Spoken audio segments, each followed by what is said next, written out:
There is a moment that almost every dog owner knows. You've had the worst kind of day, the kind where nothing catastrophic happened, but everything felt heavy. You walk through the door, and before you can even set your bag down, there they are. Tail glowing. Eyes locked onto yours. And in that moment, something in your chest just releases. You didn't ask for it. You didn't think about it. It just happened. Now here's what most people don't realize, that wasn't just a sweet moment. That was ancient biology firing on all cylinders. And the person who feels that most deeply? They're not emotionally fragile. They're not avoiding human connection.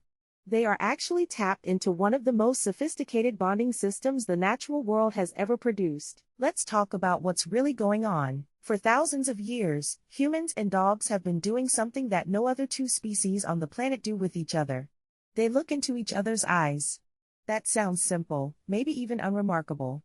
But the science behind it is extraordinary. When you hold your dog's gaze, both you and your dog experience a surge in oxytocin, the same hormone released between a mother and her newborn child, the same chemical loop, the same ancient signal that says, you are safe, you are known, you belong to me and I belong to you. Researchers at Azabu University in Japan documented this in 2015, and what they found was startling. The longer the mutual gaze, the more oxytocin spiked in both parties. Not just the human. The dog too. This isn't projection. This isn't us anthropomorphizing an animal because we're lonely. This is a biological feedback loop that has been co-evolving for somewhere between 15 and 40,000 years. Dogs didn't just become our companions. They became biologically wired to bond with us in the same language our nervous systems use to bond with our own children. And that reframes everything, doesn't it? Because when someone says they love their dog like a child, they are not being dramatic. They are being neurologically accurate, but the bond goes deeper than a hormone. It goes into the body's stress architecture itself. Think about what happens when you're anxious. Your cortisol rises, your breathing shallows, your nervous system shifts into a state of low-grade alarm. Now think about what happens when your dog comes and rests their head in your lap. Your hand moves to their fur without you deciding to do it. Your breathing slows. Your shoulders drop. This is not coincidental. Dogs are extraordinarily sensitive to human emotional states. Research shows they can detect changes in our cortisol through scent. They literally smell our stress. And what's fascinating is that instead of mirroring that dysregulation, the way another stressed human might, dogs move toward it. They offer physical contact. They initiate proximity. And through that touch, through that warmth and that steady, rhythmic presence, they help regulate your nervous system back toward calm. Psychologists sometimes call this co-regulation, the process by which one nervous system helps stabilize another.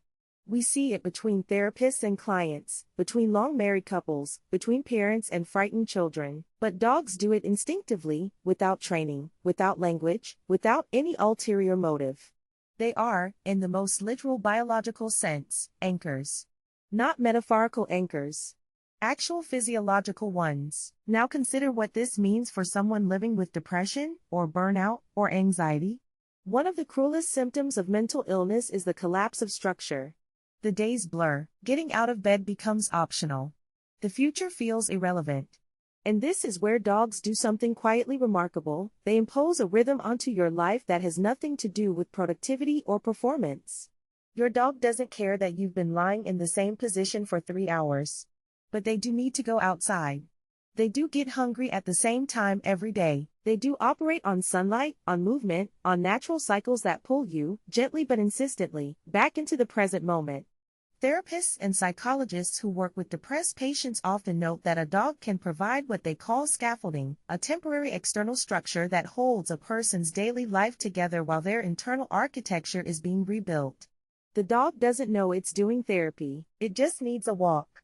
And sometimes, that walk is the only reason someone gets up.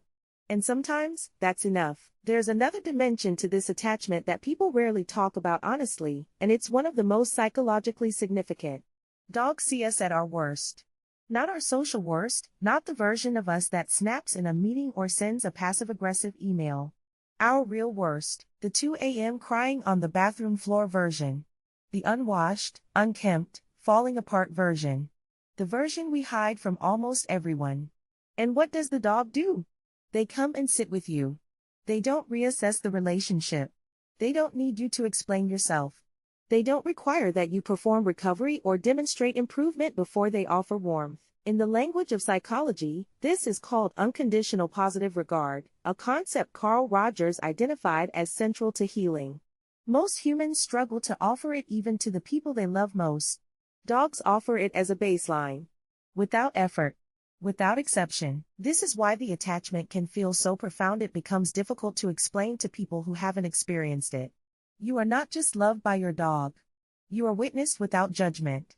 Your shadow self, the part of you that is messy and scared and ordinary and unimpressive, is fully known and fully accepted.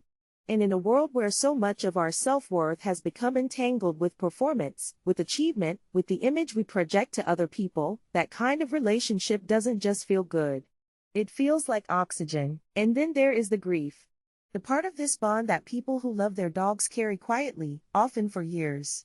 You fall in love knowing the ending is built into the beginning.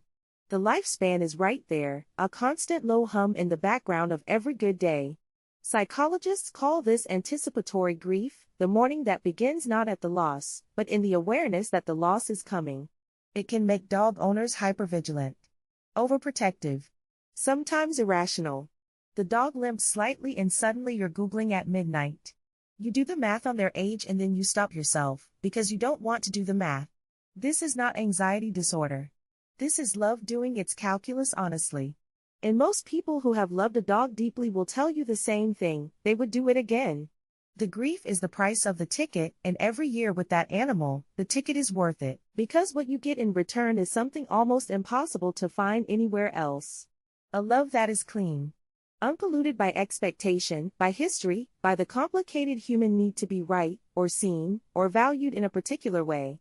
A relationship that exists entirely in the present tense. So the next time someone tells you they're deeply attached to their dog, that their dog is their person, their anchor, their reason for getting up, understand what they're really telling you. They're not telling you they can't handle human connection. They're telling you they found something rare. A relationship that strips away every layer of social performance and gets to something more fundamental. More ancient. They've tapped into a bond that evolution spent thousands of years perfecting, and their nervous system knows it, even when their brain doesn't have the words for it. Dogs don't just live in our homes. For people who are truly attached, they live inside the regulation of the nervous system itself. They are the guardians of something fragile and essential in us. And we are, in return, the guardians of them. That's not weakness. That's one of the deepest things a human being can know about themselves. Thanks for watching The Quiet Observer. If you'd like to go deeper, I've linked some helpful self-help books in the description below. I'll see you in the next video.